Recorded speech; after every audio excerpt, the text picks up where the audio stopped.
Namaste. Let us discuss general methods of preparation of hydrogen gas. In this video, we are going to discuss about how to prepare hydrogen gas by action of dilute acid on metal. So we have dilute acids like dilute hydrochloric or dilute sulfuric acid. When they react with metals, so dilute hydrochloric acid or dilute sulfuric acid, when they react with metal, they result in formation of corresponding salt and evolves hydrogen gas. Generally, dilute nitric acid is avoided. So dilute nitric acid is not used in the preparation of this hydrogen gas, as dilute nitric acid acts as oxidizing agent, will act as an oxidizing agent. So what it does, generally whenever it reacts with metal, it forms corresponding oxides of nitrogen rather than hydrogen gas. So I have a zinc metal which will react with HNO3. Dilute will give me zinc nitrate plus water plus nitric oxide gas, which is colorless.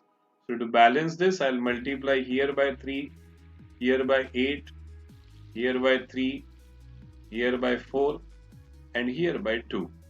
So all the atoms in the reactant and the product side are equal.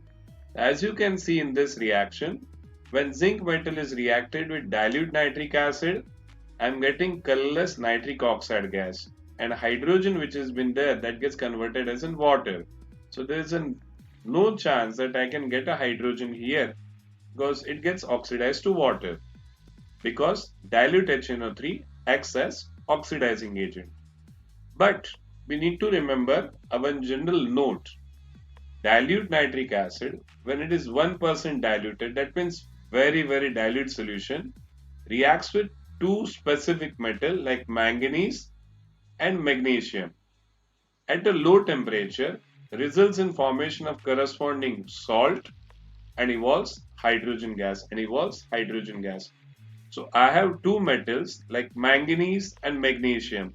So I have manganese metal reacts with 1% HNO3 in order to give me corresponding manganese nitrate as a salt and evolves hydrogen gas. So just to have the balancing part here, I'll write 2HNO3, that is 1% dilute solution, in order to give me manganese nitrate plus hydrogen. Another metal I am having, that's magnesium, that also reacts with 1% HNO3. See, it's very dilute solution, in order to give me magnesium nitrate and evolves hydrogen gas. So these are the two specific cases which we need to remember, where 1% dilute nitric acid do react with manganese and magnesium metal in order to give you corresponding salt and evolves hydrogen gas. Now let us see further. We have reactive metals like potassium, sodium, calcium. Now these three metals do react with dilute hydrochloric or dilute sulfuric acid very violently. The reaction is explosive in nature. Because of this reason only, we are not using potassium, sodium, calcium metal to prepare hydrogen gas in laboratory. So the reactions are violent. Apart from that, it leads to explosion. So I have a potassium metal react with dilute hydrochloric acid in order to give me a salt like potassium chloride and evolves hydrogen gas So to balance this, I'll multiply here by 2 and here by 2. Then I have a sodium metal which react with H2SO4 dilute in order to give me Na2SO4 plus hydrogen gas. Na2SO4 plus hydrogen gas. So to balance this, I'll multiply here by 2 and Na2SO4 plus H2. Rest things are balanced. So here also sodium metal reacts with dilute sulfuric acid in order to give you sodium sulfate plus hydrogen gas. Then I have a calcium metal which react with dilute hydrochloric acid in order to give me calcium chloride as a salt and evolves hydrogen gas So here also the acid is dilute hydrochloric acid. Okay, so we have active metals like potassium, sodium, calcium. They react with dilute acid very violently and results in formation of corresponding salt and evolves hydrogen gas. But because of this violent nature, we are not using sodium, potassium, calcium metal for laboratory preparation of hydrogen gas. Now let us move further towards another set of reaction where I have metals like magnesium, aluminium and zinc and iron. So we have magnesium, aluminium, zinc and iron. These are the metals which reacts with dilute acid, that is dilute hydrochloric acid or dilute sulfuric acid in order to give you corresponding salt and evolves hydrogen gas. Now the reaction in this particular case is little bit less violent and leads to steady supply of hydrogen gas. So I have a magnesium metal which reacts with dilute hydrochloric acid in order to give me magnesium chloride and evolves hydrogen gas So the reaction is balanced. I'll take here 2 dilute HNO3. So let me make some space here so that I can accommodate all the reactions. Then I'm having aluminium metal reacts with sulfuric acid dilute. Okay, in order to give me a salt like aluminium sulfate Al2SO4 thrice plus H2. So to balance this, I'll multiply here by 2 because there are 2 aluminium. Then 3 sulfates are there. So here I'll multiply by 3 and 3 to the 6 hydrogen. So these are your 6 hydrogen. So we have aluminium metal do react with dilute H2SO4 in order to give me aluminium sulfate and evolves hydrogen gas. Then I have a zinc metal. Zinc metal do react with dilute hydrochloric or dilute sulfuric acid in order to give me corresponding zinc chloride plus hydrogen gas is evolved. Okay, so here also salt formation will be there.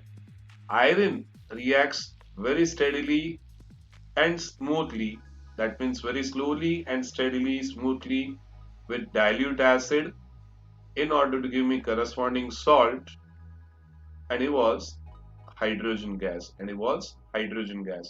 So we have magnesium, aluminium, zinc and iron.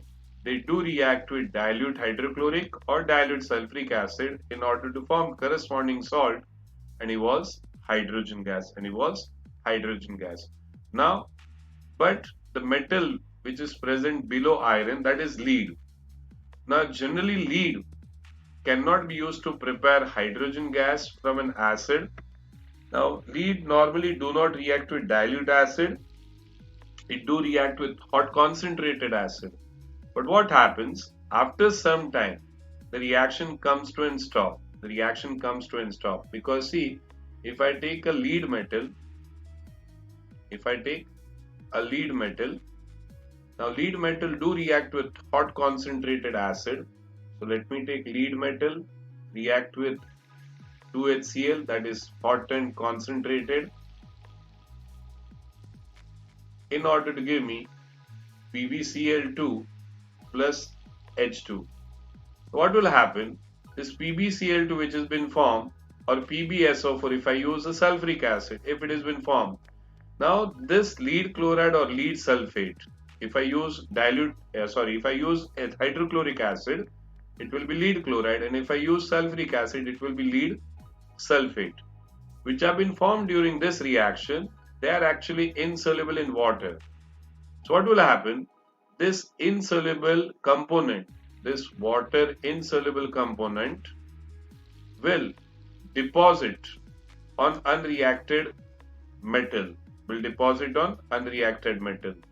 So we have, after some time, what will happen? Because of this deposition over the unreacted metal, it will in turn cut off the contact with acid. That means the metal may not come, unreacted metal will not come in contact with acid. That's why the reaction after some time comes to an end. The reaction after some time comes to an end.